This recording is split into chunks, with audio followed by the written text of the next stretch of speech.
என் அன்பு தமிழ் உறவுகளே, அன்பு வணக்கம் உறவுகளே.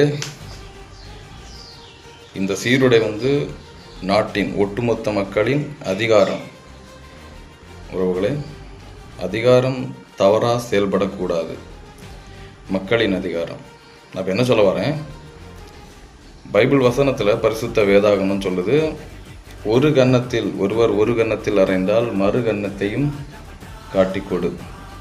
இந்த போதனையின் வழியில் ஒட்டுமொத்த மக்களும், உலக குடிகள், பூமியின் குடிகள் நடப்பாங்களா, அதை கடைபிடிப்பாங்களா என்பது கேள்வி. நாம் இன்னொருவரை நம்ம வாயிலிருந்து ஒரு வார்த்தைகள், தவறான ஒரு வார்த்தைகள் கூட அவங்களுடைய மனதை காயப்படுத்தக்கூடும். அதனால் அப்படிப்பட்ட வார்த்தையை கூட நம்ம விடக்கூடாது உறவுகளை.